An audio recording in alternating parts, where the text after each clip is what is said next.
قل هو اللہ احد قل هو اللہ احد دوسرا تیرے سوا کوئی بھی معبود سلام علی عباده الذین اصطفى اما بعد وقد قال الله تبارك وتعالى واعوذ بالله من الشیطان الرجیم بسم الله الرحمن الرحیم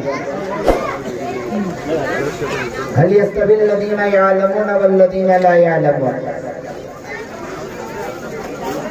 وقال النبي صلى الله عليه وسلم من سلك طريقا يلتمس فيه علما سهل الله له طريقا الى الجنه او كما قال عليه الصلاه والسلام صدق الله العظيم وصدق رسوله النبي الكريم ونحن على ذلك من الشاهدين والشاكرين والحمد لله رب العالمين اللهم صل على سيدنا محمد وعلى آل سيدنا محمد في أول كلامنا اللهم صل على سيدنا محمد وعلى آل سيدنا محمد في أوسط كلامنا اللهم صل على سيدنا محمد وعلى آل سيدنا محمد في آخر كلامنا سبحان ربك رب العزة عما يصفون وسلام على المرسلين والحمد لله رب العالمين محترم بزرگوں، دوستوں، پردہ نشین مستورات، خواتین، ماں اور بہنوں، عزیز طلبہ اور طالبات، اللہ تبارک و تعالیٰ کا بے انتہا کرم، احسان اور فضل ہے کہ اللہ پاک نے ایک چھوٹی سی بستی ہپرگی میں اس وقت اللہ رب العزت نے مقصد کے اعتبار سے ایک مبارک جلسے کے اندر مجھے اور آپ کو شریک ہونے کا موقع عطا فرمایا۔ یہ جلسہ اس وقت آسمان کے فرشتے اس جلسے پر اس طریقے سے نظر ڈالے بیٹھے ہیں جس طریقے سے زمین والوں کے لیے آسمان کا ستارے چمک رہے ہیں، یہ جلسہ گاہ یہاں پر بیٹھنے والے احباب آسمان کے فرشتوں کو ایسے چمک رہے ہیں جس طریقے سے ہم ستاروں کو چمکتا ہوا دیکھ رہے ہیں، کیونکہ یہ کوئی ایسی معمولی مجلس نہیں ہے، یہ کوئی دنیائی محفل نہیں ہے، یہ کسی شادی بیاہ اور پروگرام منگنی چلا چہلم کی رسم اور اس پروگرام کے تحت میں اور آپ یہاں پہ جمع نہیں ہوئے۔ سرکار دو عالم صلی اللہ علیہ وسلم کی پاکیزہ سنتوں کو اور اللہ تبارک و تعالیٰ کے احکامات کو اور مقدس قرآن مجید کے ختم کے موقع پر ان معصوم بچوں نے جو قرآن پڑھا ہے اور سیکھا ہے، اس کی خوشی کے اندر یہ جلسے کو منعقد کیا گیا ہے۔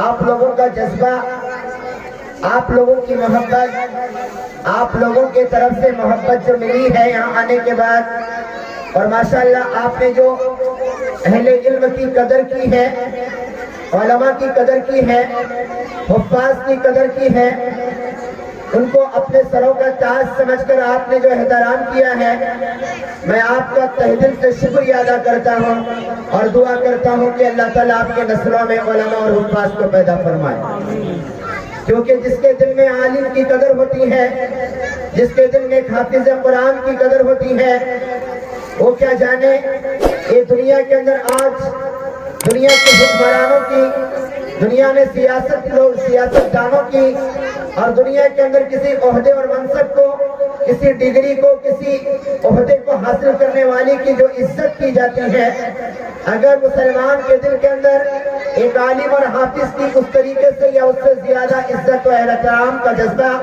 پیدا ہو گیا، خدا کی قسم کھا کر کہتا ہوں کہ دنیا کے سارے حالات اللہ تعالیٰ منٹوں میں ختم کر دیں گے۔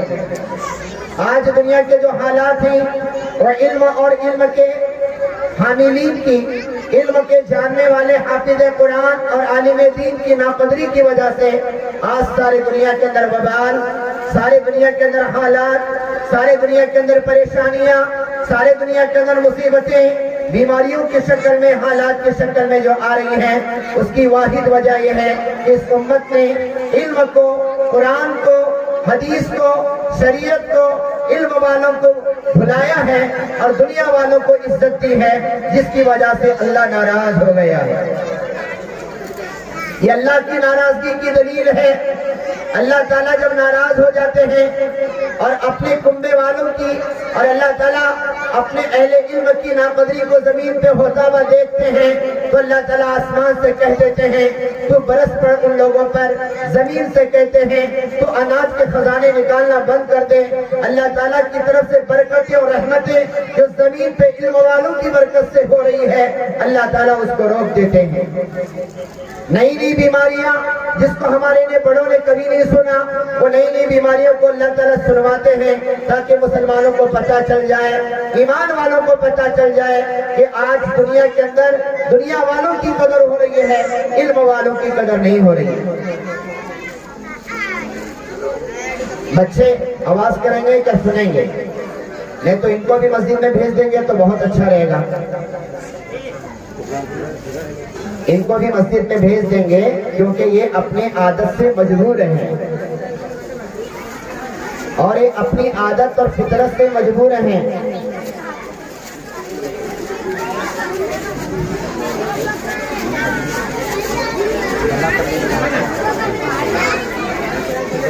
ماشاءاللہ، اللہ ان معصوم بچوں کو محبت بھری نظر سے دیکھو بھائی۔ اللہ تعالیٰ ان معصوم بچوں کے ایمان کی، ان کے نسلوں کی، ان کے خاندانوں کی اللہ تعالیٰ مکمل حفاظت فرمائے۔ بہت ڈر لگ رہا ہے اس وقت کے حالات میں۔ اس وقت کے حالات میں کہیں بچوں کے ایمان پر زبردست حملہ نہ ہو جائے۔ اللہ ان بچوں کے ایمان کی، ان کے خاندان والوں کے ایمان کی، ان کے ماں باپ کے ایمان کی، ان کے بستی والوں کی، ان کے کنبے والوں کی، ان کی آئندہ مستقبل کے اندر ان کی نسلوں کی حفاظت فرمائے۔ خیر ماشاءاللہ، اس وقت سکینہ نازل ہو رہی ہے۔ بچوں کو لاکھ مرتبہ بیان میں کہو خاموش رہو، 1 منٹ خاموش رہیں گے، 2 منٹ خاموش رہیں گے، پھر وہ اپنے عادت کے اعتبار سے پھر بات شروع بھی کر دیں گے۔ خیر، اس وقت اللہ تعالیٰ نے اپنا غصہ جو ظاہر کیا، کچھ مہینے کے پہلے کے واقعات کو یاد کرو۔ اللہ تعالیٰ ساری دنیا والوں کو بتلایا، ہپرگی والوں کو بتلایا، بنہٹی والوں کو بتلایا، کرناٹک والوں کو بتلایا، پورے ہندوستان کے لوگوں کو بتلایا، پورے دنیا والوں کو اللہ نے بتلایا، اے دنیا کے رہنے والے مسلمانوں، میں تمہاری عبادت کا محتاج نہیں ہوں۔ میرا معظم مسجد کی طرف بلاتا تھا، تم نماز کو نہیں آتے تھے، اب تم لاک ڈاؤن کے موقع پر نماز کو آنا چاہ رہے ہو، لیکن مسجد کے اندر سے بلانے والا بھی کوئی نہیں ہے، لیکن میری قدرت دیکھو، میں تمہیں آنے نہیں دے رہا ہوں۔ مسجدوں کو بند کر کے اللہ نے بتایا، مدرسوں کو بند کر کے اللہ نے بتایا، خانقاہوں کو بند کر کے اللہ نے بتایا، جماعتوں کی نقل و حرکت اور تبلیغی جماعت کی محنت کو اللہ نے بند کر کے بتایا۔ اہل سنت والجماعت وہ جو کام کیا کرتے تھے ان کی محنت کو بند کر کے اللہ نے بتلایا، جمعیت کی محنت کو بند کر کے بتلایا۔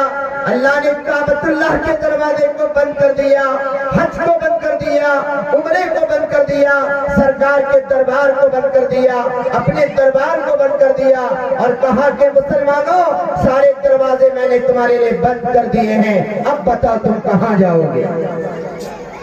کہاں جاؤ گے؟ کون ہے تمہارا پرسان حال؟ کون ہے تم کو بچانے والا؟ کون ہے تم کو پالنے والا؟ کون ہے تم کو کھلانے والا؟ کون ہے تم کو عزت دینے والا؟ ارے لاک ڈاؤن کے موقع پر تمہاری دکانیں بند ہیں، تم گھر میں بیٹھے ہو عورتوں کی طرح، ترکاریاں تمہارے گھروں تک آ رہی ہیں، سبزیاں تمہارے گھروں تک آ رہی ہیں، ذریعہ کچھ نہیں ہے، کمائی کچھ نہیں ہے، لیکن اللہ نے بتلایا تمہیں گھر بیٹھے بھی کھلا سکتا ہوں، دکان بھیج کے بھی کھلا سکتا ہوں۔ کسانوں سے کہہ دیا تیری کھیتی بند ہے، تیرا ہل چلانا بند ہے، تیری زمین کی محنت بند ہے، تو گھر میں بیٹھا ہوا ہے۔ ارے کسان تو محنت کر رہا ہے، تجھے محنت پر بھی روزی میں دے سکتا ہوں، اگر تو محنت چھوڑ کے گھر میں نے بٹھایا ہے تب بھی تجھے روزی دے سکتا ہوں، یہ میری قدرت ہے، دینے والی ذات میری ہے۔ ارے مسلمانوں تم سب نماز چھوڑ دو، میری مسجدیں ویران پڑ جائے، مدرسوں کو تالا لگ جائے، خانقاہیں بند ہو جائے، کعبہ اور مدینہ بند ہو جائے، تب بھی میری قدرت باقی ہے، باقی رہے گی انشاءاللہ قیامت تک، ہمیشہ کے لیے باقی رہے گی۔ بتلایا اللہ نے، میں تمہارا محتاج نہیں ہوں، تم میرے محتاج ہو، مجھے تمہاری ضرورت نہیں ہے، تمہیں میری ضرورت ہے، تم مجھ کو نہیں پالتے، میں تمہیں پالتا ہوں، تم سے میری کوئی ضرورت وابستہ نہیں، مجھ سے تمہاری ساری ضرورتیں وابستہ ہیں۔ تم ناراض ہو جاؤ تو میرا کوئی فرق نہیں پڑے گا، میں ناراض ہو جاؤں تو ساری دنیا کا فرق پڑے گا۔ بتائے آپ کو کرونا وائرس، تحقیق کرنے والوں نے بتایا یہ وائرس اتنا باریک ہے، اس وائرس کے ذرات تقریباً 1000 ذرات ایک سوئی کے نوک پر بیٹھ سکتے ہیں۔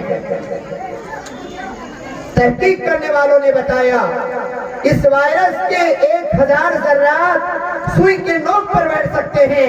اللہ نے بتایا ایک ذرے سے میں ہلاک کرنے پر قادر ہوں، ایک بیماری کو بھیج کر ساری دنیا میں ہلچل مچا دیا۔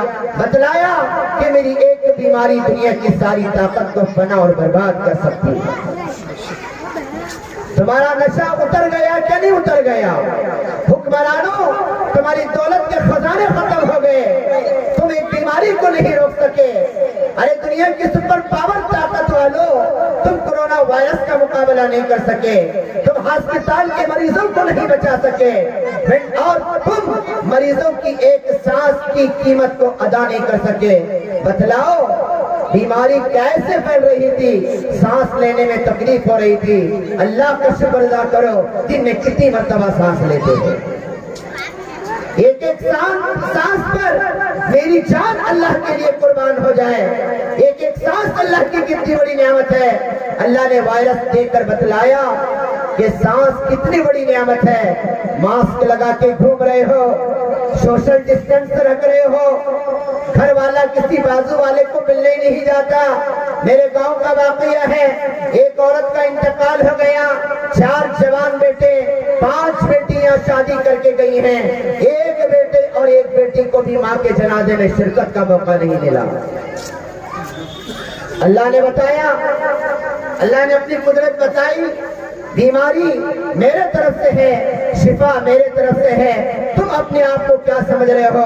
اگر میری دین کی محنت کو چھوڑ کر زندگی گزارو گے، میری دین کو چھوڑ کر زندگی گزارو گے تو تمہاری نسلیں بھی برباد ہو جائیں گی، تم بھی برباد ہو جاؤ گے۔ ہپرگی کے مسلمان مردوں، ہپرگی کے مسلمان بہنوں، آپ نے آنکھ کھول کے دیکھ لیا اللہ کی قدرت کتنی بڑی ہے، اللہ کی طاقت کتنی بڑی ہے، اللہ کی کبریائی کتنی بڑی ہے۔ اللہ کی نافرمانی کرنا کتنا بڑا جرم ہے، کتنا بڑا پاپ ہے، کتنا بڑا اللہ کی نافرمانی کرنا کتنا بڑا گناہ ہے، آپ نے دیکھ لیا۔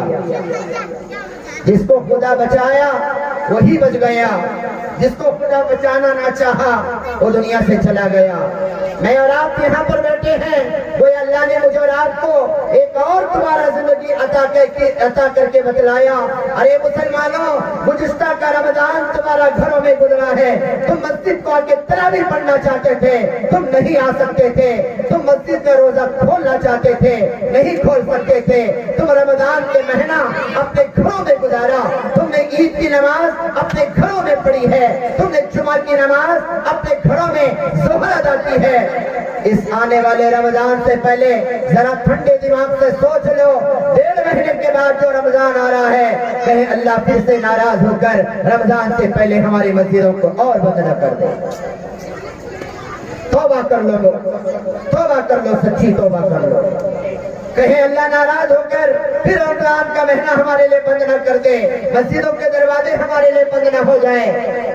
یہ اللہ کی طرف سے مسجد کا دروازہ ہمارے لیے جو کھلا ہے اس میں ہماری دنیا اور آخرت کی بھلائی اللہ پاک نے رکھی ہے. جو برکتیں جو رحمتیں اللہ تعالیٰ کے گھر کعبے پہ اترتی ہیں اس کی توسط سے اس کے ذریعے سے اللہ دنیا کے سارے مسجدوں پہ پہنچاتے ہیں اور مسجد کے واسطے سے وہ برکتیں ہمارے گھروں تک آتی ہیں. اگر مسجدوں کو اللہ بند کر دیا تو مسجدوں پہ برسنے والی برکتوں سے ہمارے گھر محروم ہو گئے. ہمیں سمجھنے کی ضرورت ہے. اس وقت ہمیں ہوش میں آنے کی ضرورت ہے. سستی اور کاہلی کو چھوڑنے کی ضرورت ہے. روٹے میں خدا کو منانے کی ضرورت ہے. ہمارے روٹے میں اللہ تعالیٰ کو منانے کی ضرورت ہے. ہمارا اللہ ہم سے ناراض ہو گیا ہے. ہمارا اللہ ہم سے روٹھ گیا ہے. ان مکتب کے بچوں نے ان اساتذہ کی محنت کی برکت سے یہ بچے تخت پر آ کر کتنی ہمت کے ساتھ تقریر، مکالمہ، سوال و جواب، مسائل اور اسی طریقے سے سیرت پاک کو اور قرآن کو جو آپ کے سامنے پیش کیا. قربان جائے ان بچوں کی ہمت پر یہ آ کے تخت پر جتنی جرأت کے ساتھ پیش کیا. آپ سے اگر میں کہوں کوئی آ کر یہاں پہ 2-4 باتیں کرے تو گھر میں تو بہت باتیں کرے گا، یہاں آ کے بات کرنے کے لیے زبان نہیں کھولے گی. اس کے لیے ہمت چاہیے. ان بچوں کے ماں باپ کو مبارکبادی پیش کرتا ہوں کہ تم نے اپنے بچوں کو اس مکتب سے فاطمہ سے جوڑا. اس مکتب کا نام سیدہ فاطمہ رضی اللہ تعالی عنہا حضرت فاطمہ کی طرف نسبت اس مکتب کی طرف کی گئی ہے. میں دعا کرتا ہوں یہاں پر پڑھنے والی ہر لڑکی کو اللہ پاک حضرت فاطمہ والی صفات والی بنائے. اس مکتب سے جڑنے والے ہر لڑکے کو اللہ تعالیٰ حضرت فاطمہ کے دونوں صاحبزادے حضرت حسن اور حسین کی طرح بنائے. یہاں تو خاندان نبوت کی وراثت کو اس مکتب میں تقسیم کیا جا رہا ہے. خاندان نبوت کی پراپرٹی کو اس مکتب میں ڈیوائیڈ کیا جا رہا ہے، تقسیم کیا جا رہا ہے. اس مکتب میں علماء اور حفاظ کے ذریعے سے حضرت فاطمہ کی وراثت کو تقسیم کیا جا رہا ہے، حضرت حسنین کی وراثت کو تقسیم کیا جا رہا ہے. یہاں پر بچوں نے 11 بچوں نے قرآن ختم کیا، 6 لڑکیاں اور 5 لڑکوں نے. مبارکبادی دیتا ہوں بچوں کو، انہوں نے اللہ کا کلام ختم کیا ہے. اللہ کا کلام ختم ہونے پر ان کے ماں باپ جتنی چاہے خوشی منانا چاہے وہ کم ہے. ابھی آپ نے واٹس ایپ کے اندر ایک ویڈیو دیکھا ہوگا جو بہت زیادہ گردش کر رہا ہے. ترک کے اندر ایک بچہ حافظ قرآن بنا، اس کا باپ کھڑا ہوا ہے، وہ بچہ حافظ قرآن بنا ہے، اس کا اعزاز اور اس کا ویلکم کیا جا رہا ہے. باپ کو برداشت نہیں ہو سکا، باپ دوڑ کر آیا، بچے کے پیر چوم لیا خوشی کے مارے کہ میرا بچہ حافظ قرآن بن گیا. بچوں کے پیروں پہ گر کر اپنے بیٹے کے پیر پہ گر کر پیر چومنے لگا. بچہ چیخ مار کے اپنے باپ کو بچا لیا. ابا تم میرے پیر نہیں چوم سکتے، کہ تم نہ ہوتے تو میں نہ ہوتا اور تمہاری برکت سے تو میں حافظ قرآن بنا. مبارک ہے تمہارے بچوں نے آج ناظرہ ختم کیا ہے. دعا کرتا ہوں کہ اللہ ان کو حافظ قرآن بنائے، ان کو پڑھنے والا بنائے، ان کو قرآن سے تعلق کو چھوڑ دے. آج امت جو برباد ہو رہی ہے وہ قرآن کو چھوڑنے کی وجہ سے برباد ہو رہی ہے. یہ مکتب ایک شاخ ہے، یہ مکتب ایک برانچ ہے، یہ مکتب ایک چھوٹا سا ادارہ ہے. اس کی اصل مدرسہ ہے. یہ اصحاب صفہ کے ذریعے سے نکلا ہے. یہ سرکار دو عالم صلی اللہ علیہ وسلم کے مسجد نبوی کے اندر جو چبوترا تھا جس کو اصحاب صفہ کے نام سے یاد کیا جاتا ہے، اس چبوترے سے نکلنے والا یہ مکتب ہے جس میں پڑھنے والے طلبہ حضرت ابو ہریرہ جیسے مفتی بن گئے، بڑے بڑے صحابہ بنے جو اس مدرسے کے اندر پڑھنے والے تھے. اسی مدرسے کی ایک شاخ، اسی مدرسے کی برانچ، اسی مدرسے کا ایک چھوٹا سا ادارہ یہ مکتب ہے. سرکار نے مسجد نبوی کے اندر اپنے علم کو جو تقسیم کیا، علم نبوت کو جو تقسیم کیا، اس کی برکتیں، اس کی رحمتیں مدرسوں کے واسطے سے، خانقاہوں کے راستے سے، مکاتب کے راستے سے امت میں پھیل رہی ہے. اس مجمع کے اندر دونوں طریقے کے لوگ موجود ہوں گے. اپنے آپ کو تبلیغی کہنے والے بھی ہوں گے, اپنے آپ کو بریلوی اہل سنت والجماعت کہنے والے بھی ہوں گے. میں دونوں مجلس سے مخاطب ہوں, چاہے اپنا مسلک کوئی بھی کیوں نہ ہو. پہلے تو یہ میری بات سننے سے پہلے نیت کر کے بیٹھو, پہلے میں مسلمان ہوں, بعد میں تبلیغی اور سنی ہوں. تبلیغ اور سنی کے مسلک کو اپنے پاس رکھو.